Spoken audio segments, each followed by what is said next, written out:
to A Stitch in Time. This is our new sewing and craft video. This is our first episode. I'm Laura Worthington. This is Alex. That's right. He's going to be my assistant. And he also happens to be my son.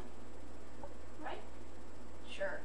He's going to be helping me from time to time. You're going to be seeing him on and off camera throughout all my episodes that we are about to film. All right. Dismiss now. We will see him again. Believe me. Okay, I'm Laura Worthington. Today we're going to do our first lesson. Our first lesson is buttons. This is buttons done as a repair, not from a first garment experience.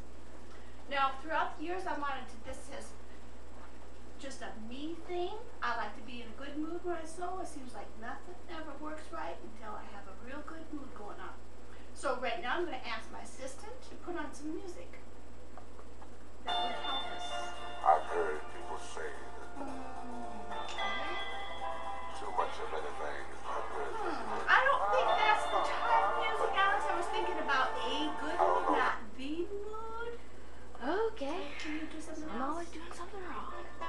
Oh, okay. Great. Good job. Okay. First thing we're going to talk about are materials we need for today. First thing we need is a garment, our button, our needle and thread, straight pins. I'm using 24 today, and nickel-plated steel, our chalk, our toothpick or matchstick, and our scissors. Okay, now we're going to explain the different materials, so show you what I've just told you about. First of all, we have our garment, our buttons, our threads. I have a blue and a peach here for our garments. You want your needle and thread. I have one of each color here. We've got your blue and peach. If the needles look a little large, they probably are because I'm doing this for the camera. You want to do a needle that is right for your fabric. This is your assorted needle. I've brought a pack of all types. This is my number 24 pin, straight pin. This is your marking pencil. Now I've got a silver one I've chose. Or you can use kids' chalk if you'd like. It's not as precise, but you can try it. Make sure when you're using your marking pencil or chalk that you go into an inconspicuous area of the fabric and see, make sure it washes out or brushes out. This is your toothpick. This is what we're going to be using, a wooden toothpick. Now some people have been told or taught throughout their life from their mothers and grandmothers to use a matchstick and that to stick under. And you could do that, just make sure to be careful around the children. Here's your scissors, and we have our number 1 seam ripper. This is for all the bumbles we might make. Now we're going to explain the two types of buttons today. We have shank and sew-through button. The shank refers to a type of structure of a button. A shank button will have a little knob in the bottom. This is where you put the needle through and it's secured to the garment. You can have, this is a covered shank button with a self-covering, self-fabric. And you can have many types of different, the shank refers to the structure of the button, not the type of button. Here we have a pearlized button that also is also shank. So shank refers to your function and structure of your button. We also have a sew-through button. Sew-through is exactly what it sounds like. You sew through the button. It can be 4-hole or 2-hole. And we're going to do that on our blue today, and we're going to use shank on our peach. Now, first thing you do, I've threaded my needle here. If you have trouble threading your needle, you can double your thread and back it through your needle if that helps. Now today I have my peach threaded here and ready. Now I'm going to use my thumb and forefinger to do a knot. Sometimes it takes several times to get your knot to the end. Now this knot did work on this one. Sometimes you'll have a little piece end at the end that you'll have to clip off, and sometimes you have to try several times to get your knot ready, but that did work on this one. Now we've got our thread ready for our peach. Now we have our garment with our button that's fallen off. Actually, I took it off just for you. Okay, now we have our garment buttoned. Now what you want to do is stick your pin, this is what I do, right through to get the center. Especially on a shank, you want it to be right in the center. Now from here, you can draw your thread up, or you can mark it, whichever you feel comfortable with. Now this helps a lot because I still have a hole in this garment showing where the button came out of. But if it didn't, all you do is use your little silver pencil. Okay, now we're going to mark that.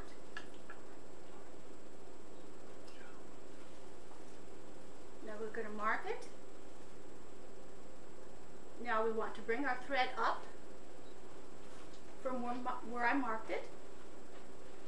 And like I said, I also have the holes here left over from where the button did fall off. Here's our shank peach button.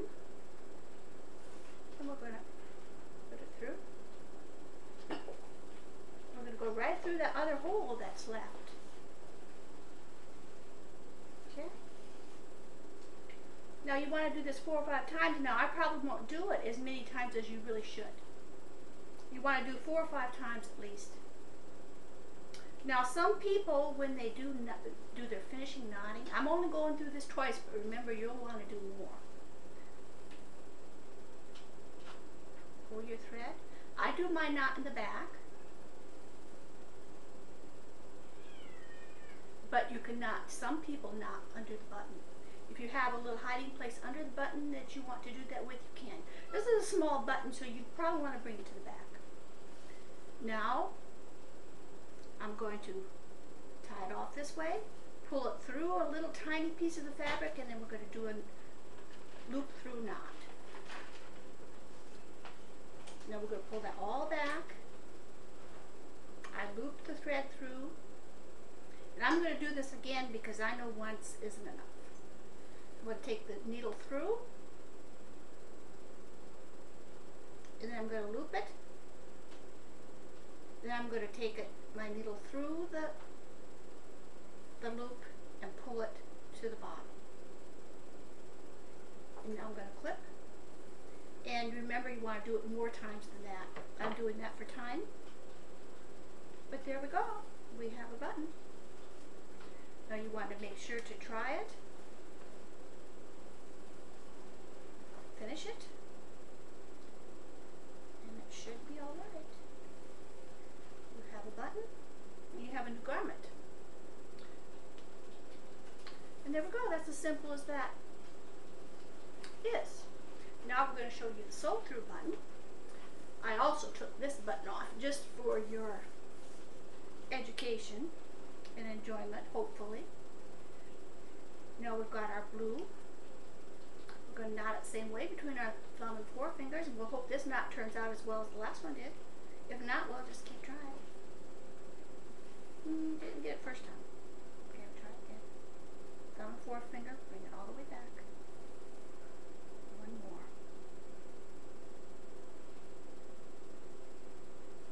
That one got it. Okay. Now we've got a knot on the end of our thread. Some people take the thread around their needle and bring it on back, but I've never done that, so I'm not going to show you that.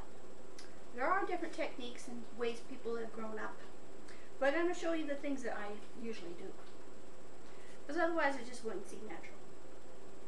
Now we take a needle just like we did this time. We want to button up our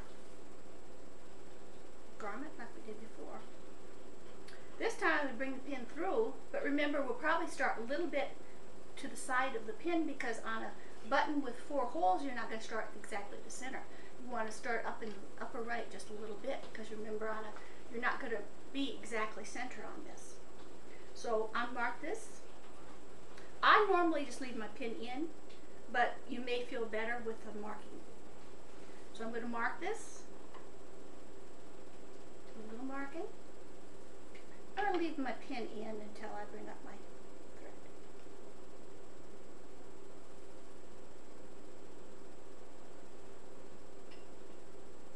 going to start just up in the upper right hand side of the pin, because we have a button with 4 holes in it and we're not coming up exactly center. So on this we're going to show you the toothpick technique. What that toothpick technique does is raise the button just a little bit off the top of the fabric, and then we're going to do a simulated thread shank under the button. Raise it up off the material just a little bit. Now I didn't do this until well into adulthood, so I didn't even know about the toothpick technique. Now, you want to do that several times, remember. I just did it once. But now you're going to want to take your toothpick underneath your 2 parallel rows of thread. Now we want to finish going through the holes.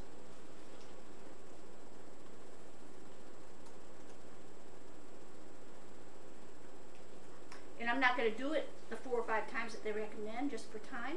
But remember, you're going to do it 4 or 5 times. Now I'm going to do this.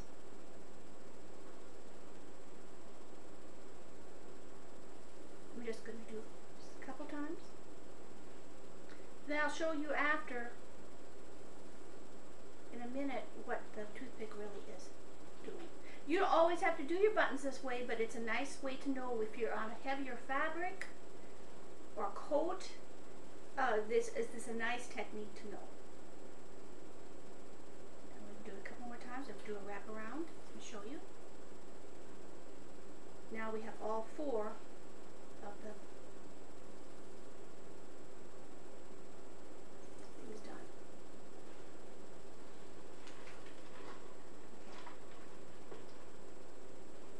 Now we're going to take out the toothpick. Now we take the toothpick out. Now we want to bring this down. Then we're going to bring our needle up under. And then we're going to wrap our thread around. We're going to move our button up just a little bit. That gives it a little give. You do a little wrap around, and that makes a little thread shank, bringing the button just up off the fabric a little bit. Now, you don't always have to do this technique. It's just a nice technique to know, especially if you're working with coats or any heavy materials at all. I've sewed buttons for years without knowing about that little wraparound technique. But it's nice to know, and it's a lot of the way that people were taught growing up. Now I'm going to do my knot in the back, just like I did on the other one. You take a little fabric, go through, and then we're going to loop our needle between that loop that comes through there. Pull it back. I'm going to do it one more time for security. Oh, stuck myself. Try not to do that. Okay, then we're going to cut it, and then we'll put it in the back in the buttonhole, and you'll have a garment that's ready to wear again. So it's as simple as that. And you have this thread was a little bit light, so you want to choose a little bit darker thread, but you have a garment that you can wear again.